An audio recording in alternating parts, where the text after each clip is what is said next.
This is your ultimate stop for everything sports. The Golden State Media Concepts Sports Podcast. Should I say more? From the NFL, MLB, the NBA to MMA, it's all in here. The Golden State Media Concepts Sports Podcast. Listen now.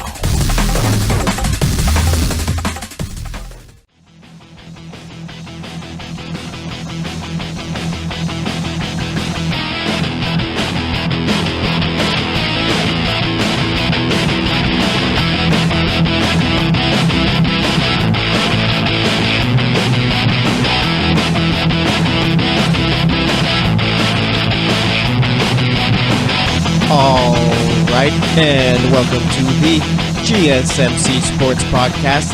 This episode is brought to you by the GSMC Podcast Network. And as always, I am your host, Jesse Tapia. For some reason, it feels like I haven't done the show in a while, but nonetheless, it's only been since Friday. So, I don't know. Maybe it's just been a long, few days? Yeah. But anyway, it's April 10th. It is Tuesday. All right. As you know, we always do the weekend recap for the first segment. That's what we're going to be doing. Second segment, we got Monday's NBA scores. Playoffs are coming up. It's going to be fun. We got a game going on tomorrow between Denver and Minnesota. I'm not going to talk too much about it or anything like that, but basically winner of that game gets the last spot in the West. All right, we got the Thunder who clinched their playoff spot. I'm happy about it. All right, but nonetheless, they're back in. We're going to be talking about all that in the second segment. Third segment, we're going to be heading over to the NFL. All right, OBJ doesn't seem like the most popular guy in the NFL right now as far as against analysts and all that. Gronk, I guess, got chewed out last season because of the fact that he was working at the TB12 Center or whatever it's called, whatever little thing that Tom Brady's trainer owns.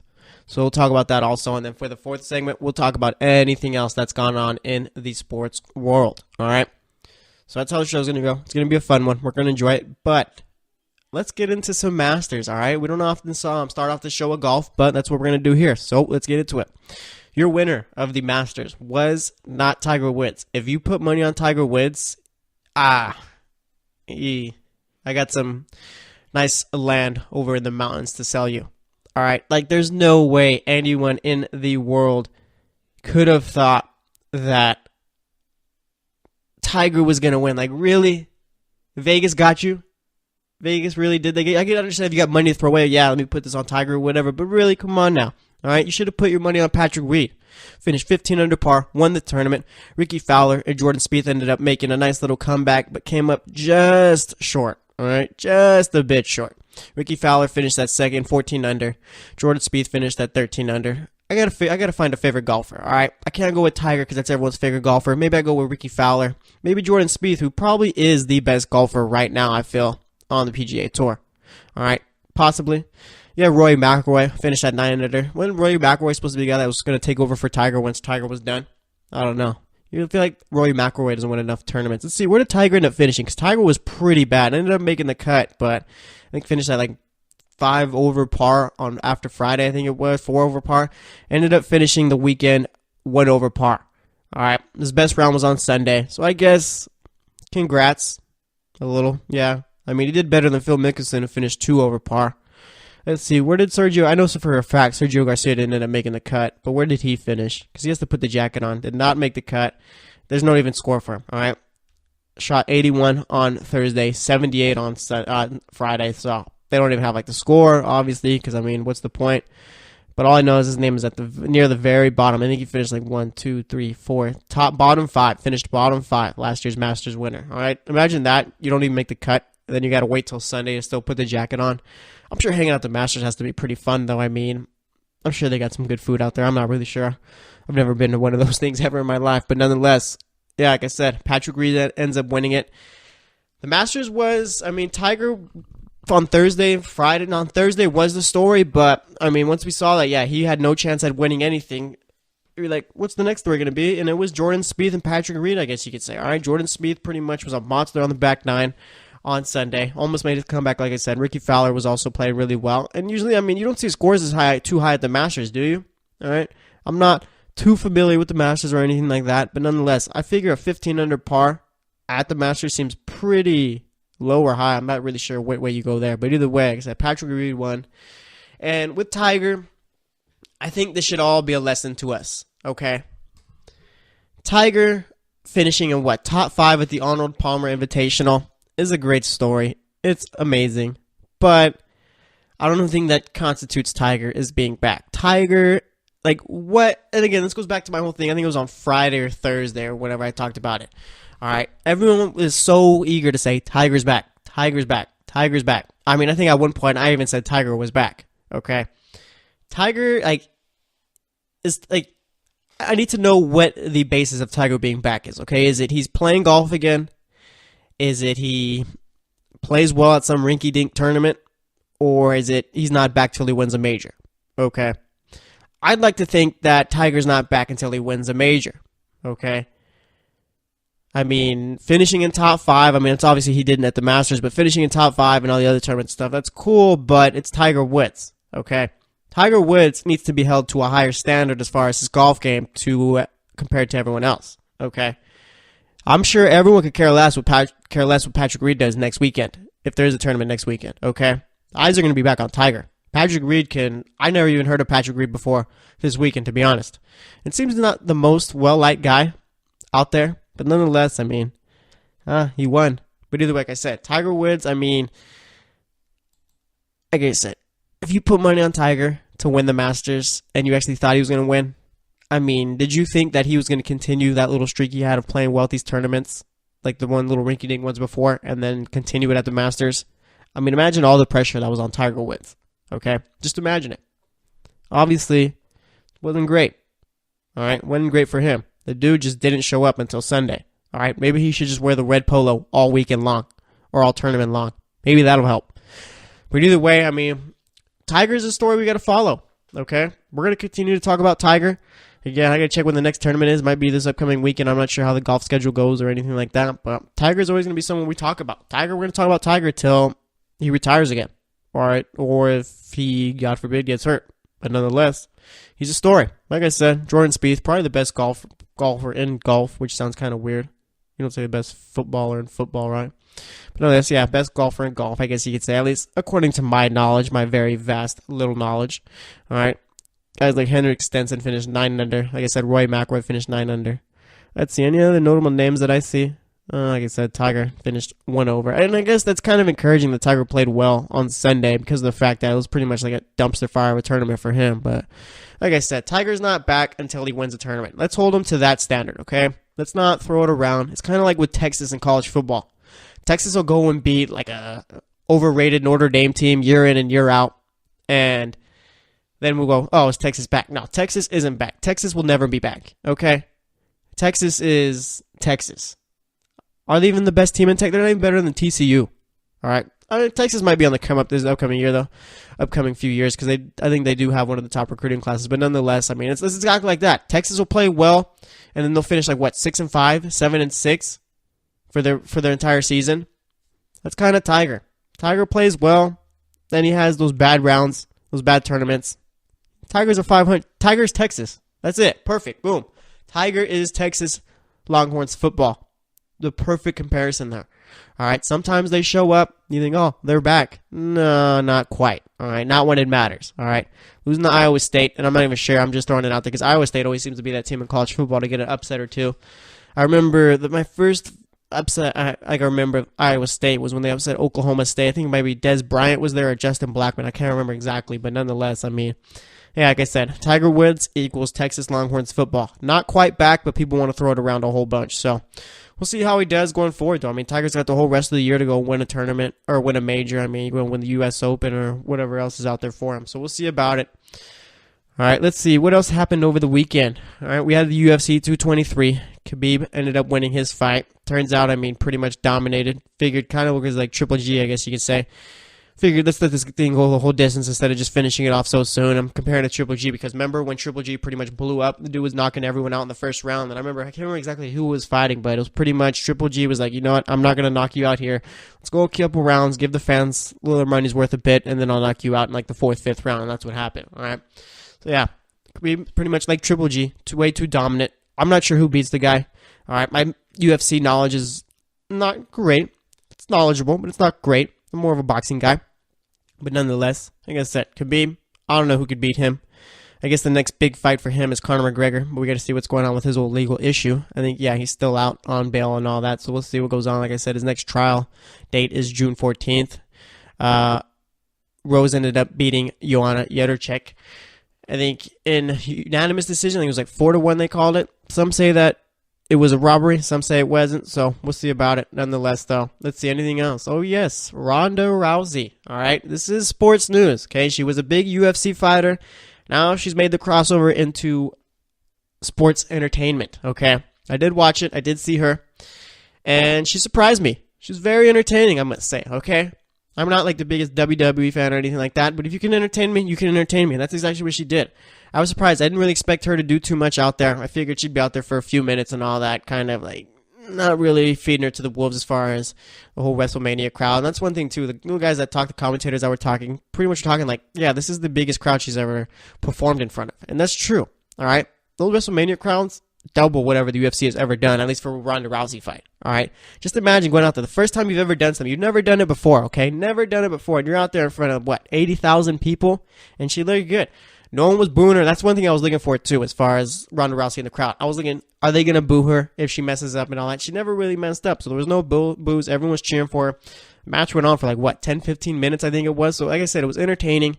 Her and Kate Angle were fun to watch. She did the little Hurricane Rana on Triple H, which was something. I was surprised, too, that they had Triple H fighting against Ronda Rousey stuff. I usually haven't seen that in WWE since 2000 and something. All right? But it was something new. It was enjoyable. I enjoyed it. We're going to be following Ronda Rousey, too. All right? She's news. You got Bleacher Report talking about it. ESPN's talking about it. Everyone's talking about it. So we're doing that. But nonetheless, like I said, very entertaining. Brock Lesnar will not be going to the UFC, I guess. I mean, remember Dana White, about a month ago, a couple weeks ago, whenever he was talking about it, said that Brock Lesnar wasn't to be coming back. Turns out he's not re-signed with the WWE. And why not? Why wouldn't you just re-sign with the WWE rather than going to the UFC? Why fight people for real rather than only work about 10 days at most out of the year? Get paid millions of dollars to, I guess, execute a script. And I'm not trying to knock WWE fans or anything like that, because I do consider myself one. But, I mean, it's an easier job than the UFC rather than maybe, I figure, the big fight that's been put out there, rumored out there, is John Jones versus Brock Lesnar. And, again, I know John Jones is under suspension, but you got Nick Diaz, who is going to be reinstated April 19th. So I'm sure the UFC could find a little loophole around the whole John Jones thing and get him back for that little Brock Lesnar fight. Looks like that's not happening. And with the whole Nick Diaz thing, I mean, Nick Diaz has been out for about 3 years, okay? For me, the Diaz brother I've watched is Nate Diaz. All right. I was talking to Tate before. He was telling me that Nick Diaz is the better brother. All right. So I'm very excited to see what Nick Diaz can do. I can't remember, it was some UFC fighter that tweeted out saying that he was going to be reinstated on April 19th. And I was looking through the comments because I like to see what people will say about other fighters, players, whatever it is for whatever sport. I like to see what they think. And Nick Diaz is a very, very popular fighter from what it looks like. So I'm very excited to see what he does when he comes back. I mean, it's been a 3-year layoff pretty much. So I don't know. It's going to be tough to see if he's going to be able to be as good as he was. So we'll see about it. But that's pretty much all the news that happened over the weekend. Pretty much all the news that happened over the weekend. So we're going to wrap it up here. Next up, we're going to be getting into Monday's NBA games. So stay tuned, and we will be right back. Are you looking for the very best NFL and college football podcast? Then check out the GSMC Football Podcast. Get the latest football news both on and off the field. From the NFL Draft to trades to the rumor mill to the NFL Combines. They got you covered. That's GSMCpodcast.com/football-podcast. Get updates on college rivalries, game day insights, and much, much more. It's football talk the way you want it. This show eats, sleeps, and breathes football. Don't forget to like them on Facebook and follow them on Twitter. Visit GSMCpodcast.com for more info.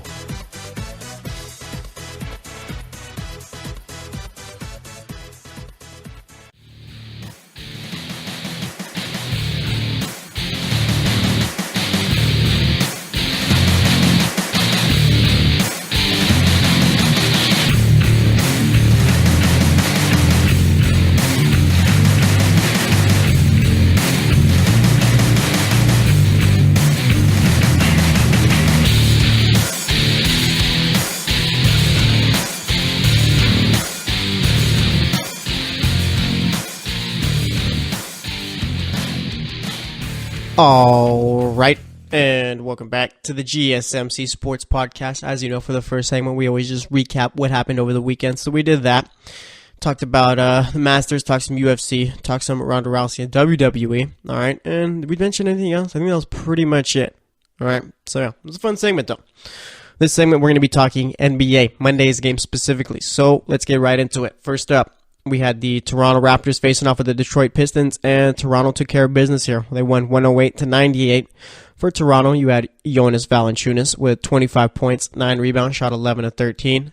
Kyle Lowry, I'm telling you guys, Kyle Lowry needs to pick it up. All right, 11 points against the Pistons isn't going to help anything in the playoffs. And I understand, it's the last couple of games of the regular season, but Kyle Lowry has not looked good for the last couple of weeks if you've been paying attention. All right, Kyle Lowry needs to pick his game up. Only scored 11 points against the Pistons, 9 assists, 6 rebounds, shot 4 of 8 from the field, 3 of 7 from the three-point line. Did only play 26 minutes though, so maybe there's some context as to why he only scored 11 points. All right, DeMar DeRozan had 16 points, 7 assists, 3 rebounds, shot 6 of 12, 2 of 5 from the three-point line. For the Pistons, you had Anthony Tolliver, the old man, with 13 points, 4 rebounds, shot 4 of 8, 3 of 7 from the three-point line. Pretty much Kyle Lowry's exact stat line, except Tolliver probably got to the line. Let's see, Stanley Johnson, classic Stanley Johnson shooting night from him. 2 of 10 from the field, 0 of 4 from the three-point line, 5 points, 2 assists. Reggie Jackson actually shot the ball pretty well in this one. I'm quite surprised. 16 points, 9 assists, shot 7 of 18 in that one. Let's see, Luke Kennard got the start. 20 points, 7 rebounds, shot 7 of 13, 3 of 6 from the three-point line. Looks like him and Malik Monk are starting to play well right as the season is coming to an end. All right, some late bloomers here as far as the rookies go. And like I said, this probably is one of the best rookie classes of all. It could be. All right, these rookies have looked good this season, but obviously we need to see how they turn out for the rest of their careers. But either way, let's see, off the bench, you had Ish Smith with 15 points, 2 assists, shot 7 of 8 there. For the next game, we had the Chicago Bulls facing off with the Brooklyn Nets, and Brooklyn won this one 114-105. I might have got all my picks right for these games. I'm going to double check. So far, I'm 2 for 2 with the ones I've read. Let's see, for the Bulls, you had Lauri Markkanen with 10 points, 6 rebounds, shot 3 of 14, 2 of 5 from the three-point line. Christian Felicio had 10 points, 5 rebounds, shot 5 of 8. Cameron Artis-Payne, 15 points, 6 assists, 3 rebounds, shot 6 of 10, 3 of 5 from the three-point line. Justin Holiday had 13 points, 4 rebounds, 4 assists, shot 5 of 12, 2 of 7 from the three-point line. You had one of my personal favorite players, Bobby Portis, off the bench with 14 points, 7 rebounds, shot 7 of 9. And yes, you're going to hear me say one of my personal favorites about a few players, all right? Like DeMarcus Cousins is one of my favorite players. Bobby Portis, like I said, is one. That might or might not have to do with... Never mind. All right, but nonetheless, let's see. Who else? Isaiah Thomas is a personal favorite, too. Marcus Smart. Let's see. Am I missing anyone else, really? It was like my top 4 or 5 favorite players right now. But either way, you had Sean Kilpatrick with 16 points, 3 rebounds, shot 6 of 13, 2 of 4 from the three-point line. For the Brooklyn Nets, you had Rondé Hollis-Jefferson with the 4-point, 6-rebound, 4-assist game there. Let's see. Spencer Dinwiddie got the start in this one. 20 points, 7 assists, shot 6 of 13. D'Angelo Russell had 21 points, 11 assists, 6 rebounds, shot 9 of 21, 3 of 12 from the three-point line. And Allen Crabbe showing why the Nets are paying him all of that money. Finally, 41 points, 4 assists, 5 rebounds, shot 12 of 15, 8 of 11 from the three-point line. I'm sure the Nets thought they were getting this Allen Crabbe that played the way he did on Monday for his entire for the entire season. But no, you're going to get him one time out of the year. Sometimes he's going to play well, sometimes he's not. But nonetheless, you're going to get this 40-point game at least once a year. So I guess that's worth it, right? But either way, like I said, the Brooklyn Nets won this one 114-105. Kind of a win for the Bulls here, too, since they ended up losing. Help them out in that lottery a bit there. Let's see, you had the Oklahoma City Thunder facing off with the Miami Heat, and Oklahoma City won this one 115-93. For Oklahoma City, you had Melo with shooting 4 of 11, 1 of 5 from the three-point line, 5 rebounds, 11 points. Corey Brewer had 6 points, 4 rebounds. Paul George had 27 points, 3 rebounds, shot 7 of 19, 5 of 13 from the field. Russell Westbrook had 23 points, 18 rebounds, 3 assists, shot 8 of 21 from the field, 2 of 5 from the three-point line. Before that game against the Heat, Russell Westbrook needed 34 rebounds. He's got one more game left, okay? For the 2 games left, he needed 34 rebounds to average another triple-double. Right now, he's at 9.9 rebounds. There is no doubt in my mind that Russell Westbrook knows how many rebounds he needs exactly, and that's what he's trying to do right now, okay? We're going to call it like it is. Russell Westbrook is definitely about his stats, okay? I'm sure he wants to win too, but I know that him averaging a triple-double is something that it means something to him, all right? Russell Westbrook's a guy that doesn't really talk about other players. I think it was the other day he was asked about who should win the MVP, said he didn't want to talk about it, didn't want to give an answer. Russell Westbrook, I'm just going to say it. I think Russell Westbrook is a selfish player. I don't think he makes any of his teammates better, okay? You can disagree with me on it. That's fine, but it's just my thoughts. And Russell Westbrook's a stat pattern. It's cool. He's a great point guard in the league, too. He's a top 5 point guard, no doubt. But the dude is not, I don't feel about the team itself. All right, but let's see. You had, like I said, Westbrook had the triple-double there. Only needs 16 more rebounds in his next game, whether that be tonight or tomorrow. So we'll see. For the Heat, you had James Johnson with 11 points, 5 rebounds, shot 5 of 7. Josh Richardson had 18 points, 3 rebounds, 3 assists, shot 8 of 14. Hassan Whiteside had 16 points, 8 rebounds. Goran Dragic struggled in this one, 4 points, 7 assists, shot 2 of 10 from the field there. Tyler Johnson had 12 points, 4 rebounds, 4 assists, shot 5 of 10, 2 of 4 from the three-point line. Like I said, the Thunder won that one, 115-93. Right now, it's looking like the Thunder are going to end up facing the Warriors in the first round of the playoffs, and that's going to be a tough matchup for the Warriors. All right, if Carmelo Anthony remembers how to play basketball and shoot the ball well, then maybe, dare I say, the Thunder could get a win in that series. Win this series is what I'm trying to get at. Possibly. Who knows? We'll see. But either way, like I said, Thunder team to watch for. If they knock off the Warriors, as much as it would pay me to say, I could see them get into the Eastern Conference Finals, and anything could happen to team against the Rockets. We'll see. But either way, like I said, they won 115-93. And we had the Cleveland Cavaliers facing off with the New York Knicks in Madison Square Garden, the house that LeBron James built. Let's see, you had LeBron with 26 points, 11 assists, 6 rebounds, shot 7 of 16, 3 of 6 from the three-point line. Jeff Green had 10 points, 2 rebounds. Kevin Love had 28 points, 5 rebounds, shot 9 of 17. Larry Nance had 10 points, 6 rebounds off the bench, and then you had Jordan Clarkson and J.R. Smith both with 16 points, both hit 4 threes in this one. J.R. Smith did have 7 rebounds, 4 assists though. For the Knicks, you had Michael Beasley with 20 points, 4 rebounds, shot 8 of 13 in 27 minutes there. Lance Thomas, 14 points, 7 rebounds. Kyle O'Quinn had 8 points, 4 rebounds. Trey Burke got the start in this one, had 12 points, 8 assists, shot 5-11. Trey Burke's been pretty good for the Knicks so far. Frank Ntilikina shot the ball well in this one, 8 of 16 from the field, 17 points, 5 assists, 6 rebounds there. And then off the bench, we had Courtney Lee with 17 points, 6 rebounds, shot 7 of 12, 3 of 6 from the three-point line. And yes, I did say that Madison Square Garden was the house that LeBron James built. Let's be real here. LeBron's the best player to ever play in Madison Square Garden. It's not Patrick Ewing. It's not, what's his name, Willie Reed. It's not Bernard King. It's LeBron James. All right. It's cool, Knicks fans. Don't worry about it. LeBron tends to have his best performances there. I know that's why you guys show up and sell out the arena every time the Cavs come. It's because you want to see LeBron. It's cool.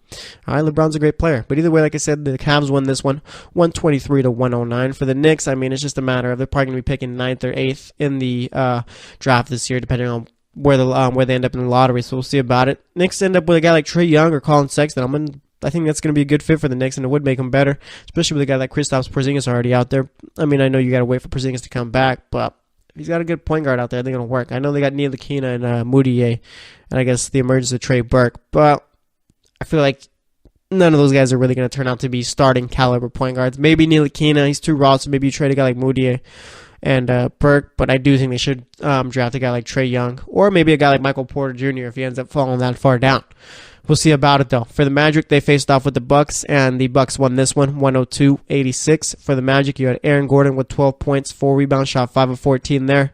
Mario Hezonja had 12 points, 5 rebounds. Nikola Vucevic had 17 points, 10 rebounds, 7 assists. For the Bucks, Jabari Parker got the start in this one, 16 points, 9 rebounds. Chris Middleton had 18 points, 7 rebounds, 6 assists.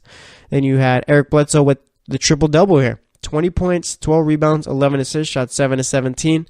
And then off the bench, we had Shabazz Muhammad with 22 points, 8 rebounds, shot 7 of 14. No Giannis Antetokounmpo in this one.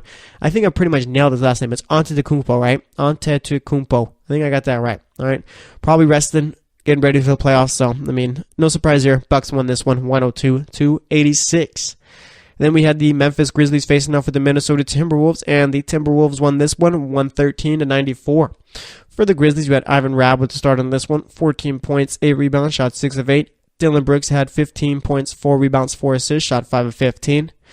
Ben McLemore had 18 points, 7 rebounds, shot 8 of 15 from the field. And then off the bench, you had Marshawn Brooks with 14 points, 5 assists, shot 4 of 16, 2 of 4 from the three-point line.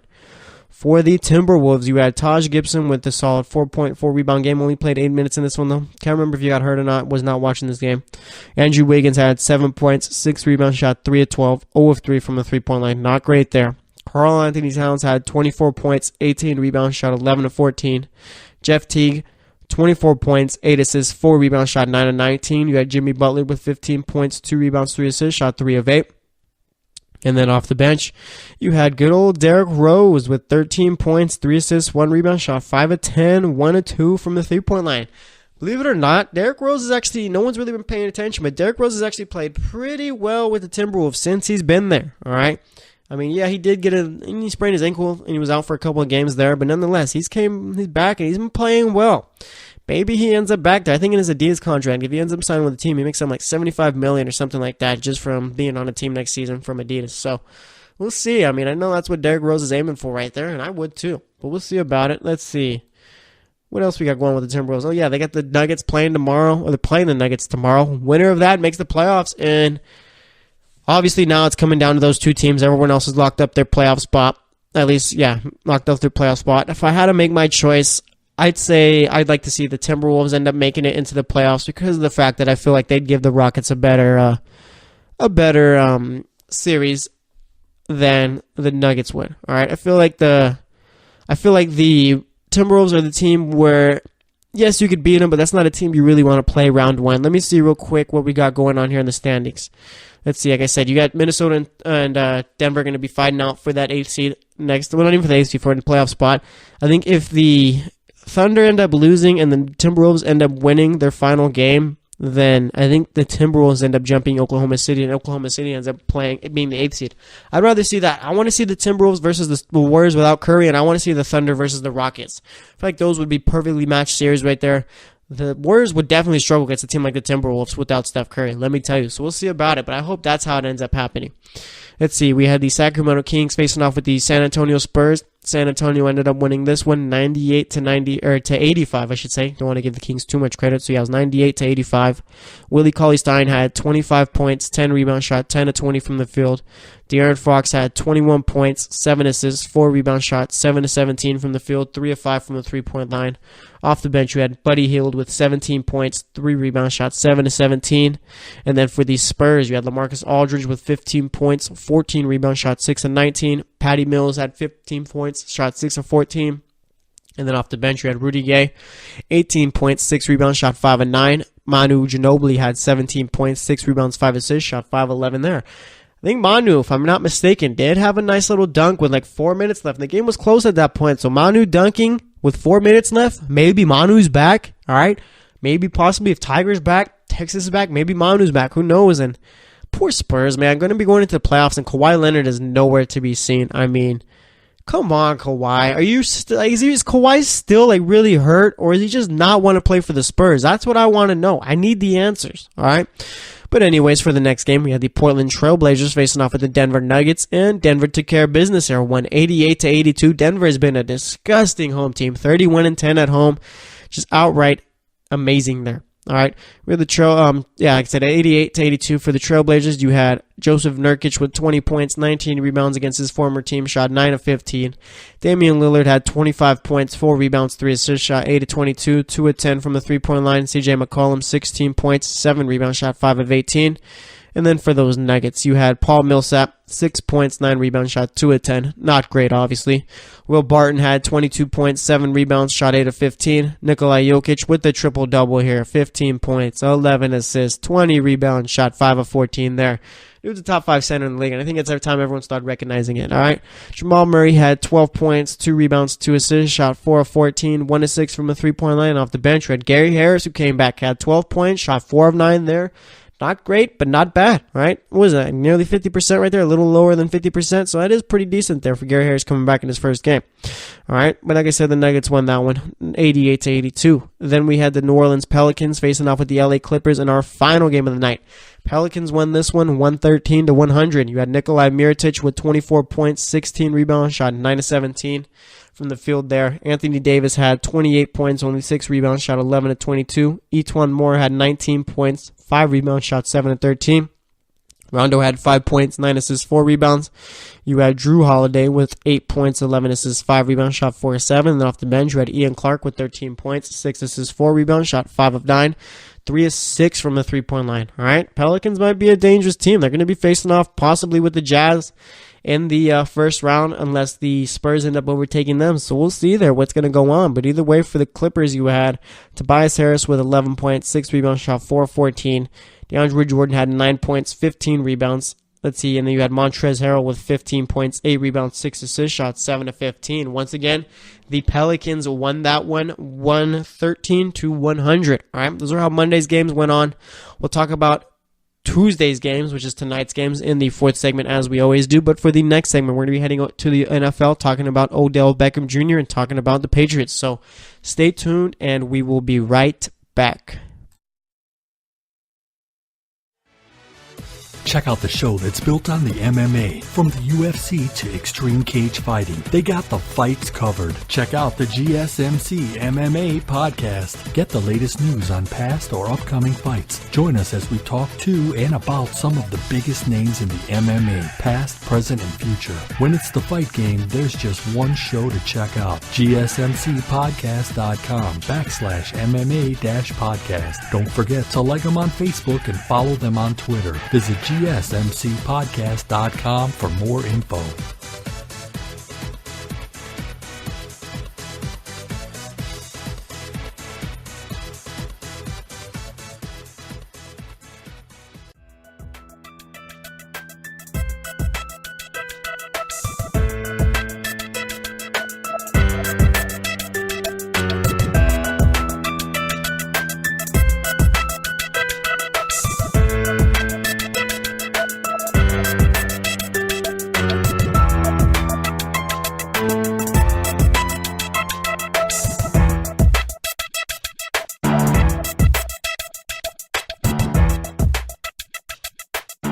All right, and welcome back to the GSMC Sports Podcast. So far today, we've talked Masters. Patrick Reed was your winner of the tournament. All right, talked with Tate before. I asked him pretty much what constitutes Tiger as being back. He says that Tiger making the cut. I guess that's fine. I just needed to see what's the bar for Tiger being back. And I guess that's fine. Tiger is 42, 40-something years old. So, I mean, I guess I can't be too harsh on him as far as expecting him to win a Masters. So Tiger being back, I guess, is him making the cut, and I'm fine with that. That's perfectly fine with me. If he contends, but he's got to make the cut and stuff, okay? That's perfectly fine. We talked about that. We talked UFC. We talked WWE. Actually, I think it's the first time we've ever talked WWE. I mean, it was more so just Ronda Rousey, and we talked Brock Lesnar re-signing, but yeah, we did. Second segment, we talked about Monday's NBA games, recap those. It's always fun to do that because I always get to give my thoughts on whatever teams are playing. It's always fun to talk about the Knicks. All right, like I said, Madison Square Garden, the house that LeBron built. But nonetheless, for this segment, we're heading over to the NFL. All right, NFL is starting to hit a little dead period as far as news, but nonetheless, Fox Sports, Ray Lewis are giving us something to talk about. All right, and I'm going back. I think it was on the Colin Cowherd show.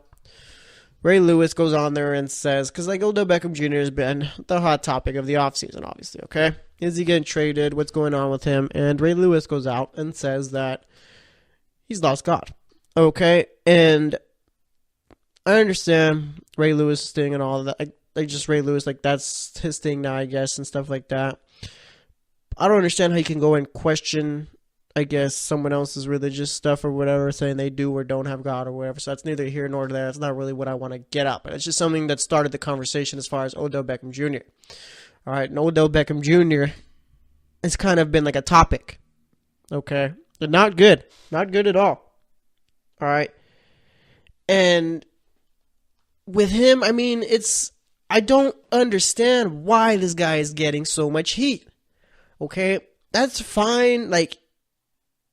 That's fine that, like, the video, obviously, that came out with him and the girls in the bedroom and stuff, the pizza's out there and the white powdery substance, I'm trying to be a journalist, could not say whether or not what it really was. I mean, for all I know, it could have been a pixie stick or whatever. Who knows, okay? I can't allege, all right? But nonetheless, Odell Beckham Jr. has caught quite a bit of heat, okay? From, I mean, last year was the weekend before the playoff game where he went on the boat with Victor Cruz and all those guys. Like, it's just, And I was talking with Tate before this too, and he was telling me that Odell Beckham Jr. is basically Terrell Owens now. Okay? Terrell Owens, if you remember, think about it, okay? Like, just close your eyes real quick, unless you're driving. If you're driving, don't close your eyes, obviously, because that's bad, okay? But nonetheless, if you're driving, just think real hard, but pay attention to the road. If you're just sitting at home listening to me, close your eyes, okay?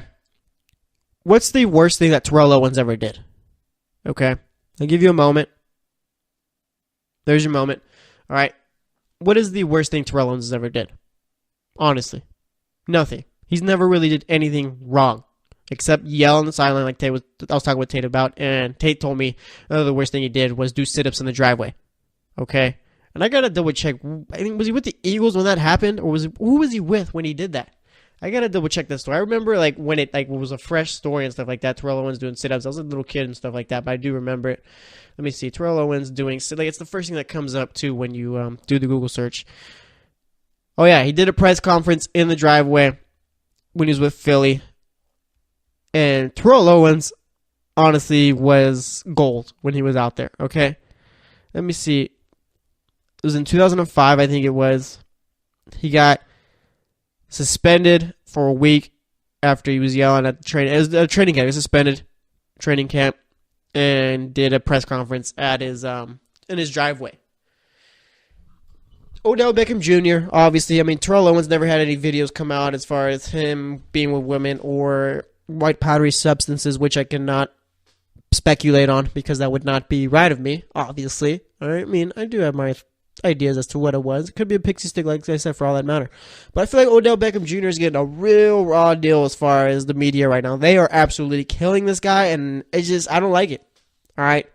That's fine if you want to, I feel like the questioning his religions, his religious stuff and all that as far as saying God's on his, I think that's a little too far. I honestly do. Okay? And I'm not sure what Odell Beckham Jr. ever did to Ray Lewis, but it's just a matter of we are going above and beyond. The guy got arrested. That's pretty much what it's like right here. He's like an Aldon Smith. All right, I hate to use Aldon Smith because that's a guy who really needs help. But I mean, they're absolutely just killing this guy, and it's mind-boggling to me. Okay, Odell Beckham Jr. I'm not really sure. I'm not maybe it's just the whole media thing. Odell Beckham Jr. I feel is always going to give you a story, I guess, because it's OBJ. Okay, you're always gonna have something to write about there. I mean, he plays in New York, big media market and all. He's a top receiver in the league, top 5, I think, top 3 when he's healthy out there, possibly if you want to make that argument. But it's just a matter of, I don't know, it's just something with the media and Odell Beckham Jr. where he is public enemy number 1. He is literally taking over Terrell Owens' spotlight. Okay, he is the new T.O. That is the perfect comparison for him right there. Okay. But it's like I said, I mean, he hasn't gotten arrested, okay? He hasn't gotten suspended or anything like that. Nothing has happened. Nothing at all has happened to Odell Beckham Jr. And I'm starting to think about it, it's weird. Nothing has happened to him. He hasn't got suspended, he hasn't gotten arrested, he hasn't gotten nothing. He's not fighting with Eli. Why are we killing this guy so much? Honestly. And it's just Fox Sports right now. It's doing most of it. All right, ESPN got over it, a few weeks ago. It was a story when it came out. But other than that, I mean, there's not really anything about it. Fox has just continued to run with this. And I'm not sure really what they're trying to get at here. All right? I don't know. It makes no sense to me. I'm truly, baffled at this. I don't understand it at all. All right? But nonetheless, I mean, there's something that neither Fox Sports has against Odell Beckham Jr., or whatever it may be, but they are absolutely killing this guy. All right? And it just, like I said, I mean, the guy hasn't gotten arrested. Okay, he hasn't gotten suspended. I don't think he's ever really argued with Eli Manning. Yeah, he shows emotion and stuff like that with the whole kicking net thing, and Josh Norman did get under his skin before, but I mean, is that really enough for you to go out and pretty much question this guy and pretty much just drag him for weeks and weeks? Because that's what they've been stuck on. All right? But nonetheless, I mean, I guess it's just Fox Sports right there doing what they do. Nonetheless, like I said, it's just something I wanted to give my thoughts on there. And there's another football topic I want to give my thoughts on, and that's Tom Brady. Not Tom Brady. It's Bill Belichick ripping Rob Gronkowski during the season last year for working with the TB12 fitness center or whatever. I think the Boston Herald put out a story, and that's one thing too, okay?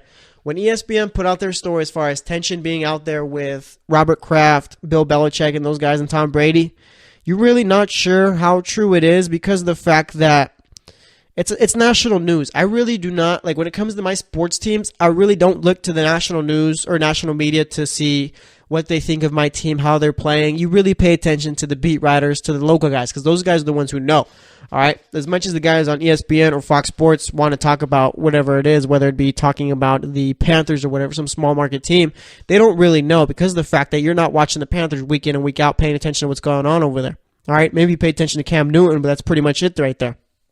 All right, but it's like now you got the Boston Herald who put out a story saying that Bill Belichick ripped Rob Gronkowski in front of the entire team for working over there at the TB12 center or whatever they call it instead of at the team facilities. That makes me think that that ESPN article was even more so true than I thought it was before. All right, because obviously that shows that there was some tension between it. All right, that was a big story, no doubt. So obviously there is something going on in New England. It's not just a non-story like New England calling out saying that ESPN's on a witch hunt against the Patriots, because that's not true. I mean, ESPN, I don't know why Patriots fans tend to think this, but I feel like ESPN, if anything, has been more than great to the Patriots over the course of their dominance. All right, Patriots are always the ones that they're talking about. They're always praising Tom Brady and praising the team, but nonetheless, I feel like the Patriots fans just think that they're always attacking them, but I just don't see it that way at all. I mean, when these stories come out, I feel like you got to believe it now. That the fact that that the Boston Herald comes out with something like this, it has to be true. It's not just a crusade against the Patriots. Like, that's never been a thing. I've never understood that at all. Like the national media or media against the Patriots. That's not true at all. NFL, sure, whatever. Roger Goodell doing the whole Deflategate thing, sure, no doubt. I'm fine with that. But it's just, I don't really see the whole crusade against the Patriots. But like I said, going back to the whole thing, if Bill Belichick really did rip Rob Gronkowski in front of the team, then yeah, I have no doubt in my mind that Tom Brady and Robert Kraft do have tension with Bill Belichick. All right, and I'm saying Tom Brady and Robert Kraft because those guys, it seems like they're boys. That's the reason why Jimmy Garoppolo got traded. Tom Brady didn't want Garoppolo there. You don't want your replacement there. All right, Garoppolo was ready to take over. Bill Belichick wanted Garoppolo to take over, I think. All right, and Brady wasn't having anything of it, and Kraft saw that, and he told Belichick probably to get rid of Garoppolo. That's what the article was talking about, the ESPN one at least. And I like how we're going back to it. It's kind of like the Patriots and Spurs had very, very, very weird years. Usually you don't see too much get out there for that team, but like with the Spurs, you got the whole Kawhi Leonard thing, looking like he doesn't even want to play for the team anymore. All right, they had a team meeting about it, trying to get him to come back. With the Patriots, it's the whole tension thing and the whole TB12 center training facility. Like, that's a problem. I'm not sure really what's going on with the Patriots. People are going to say, oh, there's no problems because of the fact that the Patriots made it to the Super Bowl. They're always playing well. They're winning games. Obviously, there's no problem. That's not how it works. Bill Belichick, Tom Brady know what the goal is in the end, so obviously they're going to put that to the side just to accomplish it. All right, it's not one of those things where, I mean, they have a good enough structure to where that's not going to really affect the play, but it is a problem. All right, and I have no doubt that ESPN story was true. So just want to give a little quick thought on that. Let's see, anything else going on in the NFL right now? That's pretty much all that's going on. I mean, like I said, the only things that are really baffling right now is the whole Odell Beckham Jr. thing and then the whole TB12 Patriots thing. All right, I mean, at one point, the Patriots' dominance is going to come to an end, and I'm sure we're probably going to learn more as time goes on about the Patriots. All right, eventually Belichick's going to retire and all that, and people are going to start speaking up about everything that's gone on. All right, we got the Boston Herald putting out a story saying that he ripped Rob Gronkowski in front of him for working at the TB12 training facility or whatever. And obviously it's a problem. That's why they kicked Alex Guerrero, who is Tom Brady's trainer, off, kicked him out of the team, put him away. All right, told him he couldn't come around anymore. And it makes sense now because of the fact that I guess it seems like the entire Patriots team is going over there for treatment. And obviously if you're the team, you can't really be too happy about that because that's what you have the trainers for. All right. You can tell this Alex Guerrero guy's kind of messed up the little system that the Patriots have had. So we'll see, though. All right, I'm going to give more thoughts about it on the GSMC football podcast if you want to check that out after this one, after you're done listening to this one. But yeah, we're going to wrap it up here. Next up, we got Champions League to talk about, some other sports topics maybe that come up to mind, and we'll be making my picks for tonight's NBA game. So stay tuned, and we'll be right back. Are you looking for help for your fantasy football team? Check out the GSMC Fantasy Football Podcast. Get today's best advice on who to start, who to sit, even who you should draft. From sleeper picks to red-hot lineups, they got it all covered for you. That's gsmcpodcast.com/fantasy-football-podcast. We'll cover traditional leagues, dynasty, PPR, even IDP leagues. When you need fantasy help, there's just one show to hit up. Don't forget to like them on Facebook and follow them on Twitter. Visit gsmcpodcast.com for more info.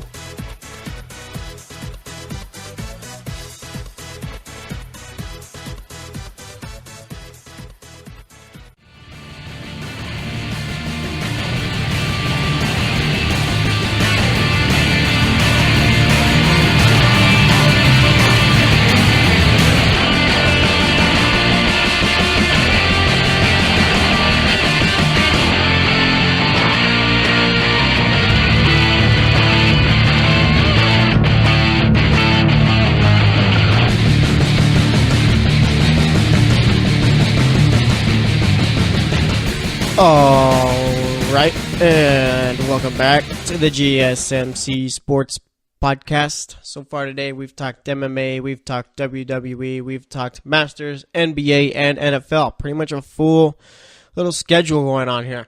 Alright, and now we're going to be talking Champions League. We got Red Sox Yankees going on tonight. We got a bunch of fun stuff to talk about, so let's get into it, okay? So let's talk Manchester City versus Liverpool. Liverpool ended up winning that one 2-1. I'm surprised that it ended that way. All right, because I was watching the first half and then started recording the show, so I missed some of the second half. But nonetheless, I mean, it looked like Manchester City was going to come back, no doubt.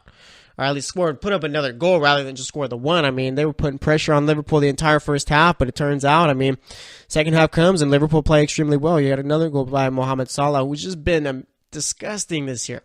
He can't be stopped. Cannot be stopped, okay, at all. Like, I don't know what it is. The dude just scores at will. So he scores in the 56th minute, and you got Firmino scoring in the 77th minute. Boom. Liverpool wins 2-1 off to the Champions League semifinals, won 5-1 on aggregate. Manchester City has lost 3 games in a row. Now now you're heading over to Wembley to face off with Tottenham, and that could very well be four losses in a row right there for them. All right, so we'll see about it. But nonetheless, like I said, Liverpool off to the semis. I was right when I said that there was no way in the world that Manchester City was coming back.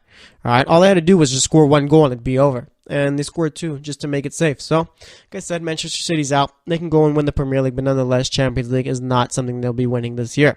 Liverpool do have a chance now, all right?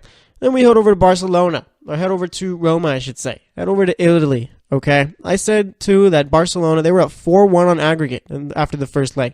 No way that they go and give up 3 goals to Roma, right? No, they did exactly that. Such a terrible performance. They lose 3-0 to Roma. All they had to do was score 1 goal, just 1. That's all you had to do, okay? And they didn't. And now they're out, all right? Supposedly one of the best teams in the world loses to Roma, 3-0. That is embarrassing, okay? And I'm not trying to knock Roma or anything like that, trying to say they're a bad team, but this is Barcelona. You got Messi. You got Suarez. Supposedly you had Coutinho. I mean, Coutinho, if anything, dropped down clubs, leaving Liverpool for Barca there. Look at how that worked out, all right? Liverpool's playing the semifinals. Barcelona is going to go win the league, and you're barely even playing out there. It's just baffling to me. Like, how do you not score a goal when you have one of the best players on the planet on your team? That team is nothing without Messi, too, let me tell you, all right? The day he leaves is the day Barcelona goes down, all right?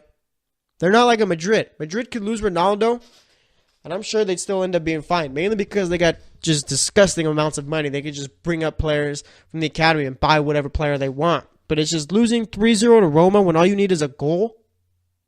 That's it. And you can't get 1. And, I mean, congrats to Roma here. Did their job. Played well. They deserve to advance. They were the better team. You had Dzeko scoring in the 6th minute, Rousey scoring in the 58th, and then Manola scoring in the 82nd minute, the game winner. They won. Aggregate was 4-4. All right? They advanced on away goals. I mean, it's just terrible from Barcelona. We're never going to get that Madrid versus Barcelona final, and maybe we will eventually in the future, but it's just we're never going to get Ronaldo versus Messi. I'm sure of it. I've given up on that. I have. And I really hope we end up getting Madrid versus Liverpool in the final. That's my dream final right there now. I want to see Madrid versus Liverpool. All right? I don't want to see Bayern Munich versus Madrid. I don't want to see Roma versus Bayern Munich. I don't want to see Madrid versus Roma. Okay, I don't even want to see Liverpool versus Bayern Munich. I want to see Madrid versus Liverpool. I feel like that'd be the better final. I don't need to see Madrid beating Bayern because that's what would happen. Madrid would be Bayern. Madrid would be Roma. All right, for some reason, I think Liverpool do stand a chance against Madrid, just the way they've been playing. That attack has been just absolutely disgusting, and the defense has been playing well. All right, extremely well. You have Robertson, Alexander-Arnold, Van Dijk, and then you got, what is it, Lovren's been the one back there, I think it is? Is that the second center back? I'm not sure. But either way, defense has been playing well. Entire team's been playing well. So I do want to see Madrid versus Liverpool. But we'll end up seeing about it. But like I said, as far as Barcelona goes, I mean,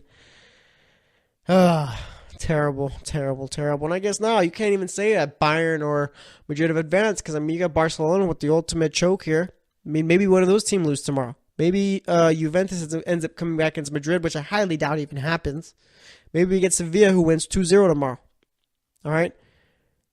Let's see if Sevilla ends up win. If they win 2-1 tomorrow, I think it goes to extra time. If they win 2-0, they advance. They score 3 goals, and they're all but advancing there. So it'll be interesting to see. Bayern's got to pretty much be on their toes here. I mean, obviously, I could say this is 2 upsets right here. I'm sure people had Manchester City before the first leg started as the team who was going to advance, and same with Barcelona, but you got the 2 underdogs end up winning. Maybe that's going to be the theme. Maybe we get a Sevilla, Juventus, Liverpool, and Roma semifinals, which that would be terrible for ratings, let me tell you. That would be just absolutely awful. Maybe we could get Juventus versus Liverpool in the final, I guess it wouldn't be bad because of the fact that you still have Juventus and Liverpool still in it, but if you're whoever runs the Champions League and all that, you do want Madrid and Bayern Munich advancing. Because if you know, I guess you could pick your poison as far as Juventus and Madrid because of the fact that they're both very good historic teams who have very good fan bases. So, I mean, either one there. But if you got Sevilla who knocks off Bayern, that's not going to be good for ratings at all. All right. But we'll end up seeing about it, man. Champions League is always unpredictable. Same with soccer. Very unpredictable. But we do have some other Champions League going on later tonight. We got CONCACAF Champions League. We got New York Red Bulls versus Chivas. And we got Club America versus Toronto FC at the Azteca. All right, in Mexico. We got Toronto FC up 3-1 in aggregate. And then we got Chivas up 1-0 on aggregate against the Red Bulls. I need that all-Mexico final right there. 2 biggest clubs in Mexico versus each other in the CONCACAF Champions League would be fun to watch. But I'm sure the MLS fans want to see Toronto, or at least one of their teams end up making it to the final. And I mean, Toronto, it's going to be tough for them. All right, playing over in Mexico at the Azteca is not something very easy to do. Probably the toughest one of the toughest stadiums to play at as a road team anywhere in any sport, honestly. All right. New York Red Bulls do have a chance, possibly. I think the Red Bulls do have a chance of advancing than Toronto does, to be honest. And yes, I'm really putting that much stock into the Azteca, but we'll see about it. It's going to be fun ones to watch. I'll probably be watching both of those, as you should too. All right, but nonetheless, like I said, if Barcelona ends up losing to Roma tonight, or today, I should say, 3-0. I mean, absolutely just disgusting performance by them. No excuses for it whatsoever. All right. So let's see anything else going on in the world of sports before we move over. We got the New York Yankees facing off with the Boston Red Sox tonight at 4 o'clock. All right, this will probably be out a little bit after 4, but nonetheless, I mean, Giancarlo Stanton has not looked good. All right, remember his name used to be Mike Stanton? I guess he hates when you call him that, but nonetheless, yeah, Giancarlo Stanton has not looked good so far in a Yankee uniform. Dude is striking out like it is no one's business, let me tell you. All right. Has 2 games with 5 strikeouts in it already. I don't think he's ever done that with the Marlins. Yankees are a 500 team right now. Boston's 8-1. I'm sure ESPN and everyone else didn't really see this coming because, I mean, the fact is everyone was hyping them up to be, and it is early, all right, but I'm just saying, everyone was hyping up the Yankees to be the next biggest thing, and they just have started out flat. Today you got them playing against the Red Sox in Fenway. Against Chris Sale, Aaron Judge was 0-12 versus Chris Sale last season, I think it was. 10 Ks in those 12 at-bats. So we'll see about it. I mean, the Yankees' chances of winning tonight don't look very good, but maybe Giancarlo Stanton breaks out of his slump against Boston. Who knows? I mean, he's got to get away from those Yankee fans at least, though, because they've been booing him like it's no one's business at all. I mean, it's just ridiculous. But yeah, the Red Sox got off to a hot start. Let's look at the standings so far. They're way too early season standings. Red Sox are 8-1. Like I said, Yankees are 5-5. Tampa Bay is one of the worst teams in the league. I think the Houston Astros are playing extremely well right now. Yeah, they're 9-2. I wonder how the Angels. I haven't seen the Angels record yet, but the Angels, I mean, Ohtani is looking like the real deal. They're 8-3. Houston's 8-2. The rest of the AL West is pretty much 4. The Mariners are 4-4. Oakland's where they usually are, 4-7. Texas right there, 4-8. Over there in the Central, probably the worst division. in the AL this season. You got Cleveland 5-5, Minnesota 4-4, Detroit 4-5, Kansas City 3-5, Chicago White Sox 3-7. Like I said, in the AL East, you got Boston, who's 8-1, Toronto is 7-4, New York is 5-5, Baltimore is 4-7, and Tampa Bay is 3-8. Let's head over to the NL. We got the New York Mets. How about them Mets? Looking good, 8-1. The Braves are 6-4. Nationals are 5-5. Phillies are 4-5. Marlins are 3-7, as everyone expected. The Pirates are looking good, 8-2. Milwaukee 6-5. Cubs are 5-5. Cardinals are 4-6. And you got the Reds at 2-7, and then the NL West. You got the Diamondbacks, who are 8-2. The Rockies, who are 5-6. Giants are 4-5. Dodgers are 3-6. Padres are 3-8. That division's not looking too good either. But again, this is all way too early standings nonetheless. But like I said, that Ohtani guy is looking very good. All right, hitting home runs when he's not pitching, striking out people when he is. I mean, nearly pitched a perfect game against the A's the other day. And then you got it to 7 innings, I think it was. He's been playing really well. I mean, the guy's going to win a batting title and a Cy Young in no time, it seems. So we'll see about it. But baseball season starting to get a little bit in a full swing. Pretty exciting to see. Always fun to watch. But nonetheless, let's see what's going on in the NBA for tonight's games. Let's make my picks. Let's see. First up, we got the Charlotte Hornets facing off with the Indiana Pacers. I got to go with the Pacers in this one, no doubt. And then we got the Hawks facing off with the 76ers in Atlanta. I got Philly. No reason to pick against them. We got Boston versus Washington in Washington. I think if Boston wins this one, then they avoid the Wizards in the first round. I'm going to go with Boston in this one. Wizards are favored at 7.5, which makes really no sense to me unless the Celtics are resting a bunch of players. Because the Wizards are what? Last time I checked, they were 2-8 in their last 10, I think it was. Last 4 in a row. So I don't know why the Wizards are favored by that much. So I got to go with the Celtics as my upset pick right here. Then we got the Suns facing off with the Mavericks. I got the Mavericks in that one. Warriors versus the Jazz. I'm going to go with the Jazz. And then we got the Rockets versus the Lakers. I'm going with Houston. So let's recap my picks. I got the Pacers winning. I got the Sixers winning. The Celtics winning. The Mavericks winning. Jazz winning, and Rockets winning. So only one upset pick tonight, and that is the Celtics over the Wizards. So that's going to wrap it up for today's show. Today we talked Masters, we talked Ronda Rousey, Brock Lesnar, we talked UFC 223 briefly, talked about Monday's NBA games, recapped those, talked a bit about Odell Beckham Jr. and the Patriots, and then for this one we talked Champions League, and we talked a bit baseball, and then we made my picks for tonight's NBA game. So thanks for listening. Of course, this is the GSMC Sports Podcast. As always, I am your host, Jesse Tapia. We'll be back tomorrow, so stay tuned, and we will talk to you later.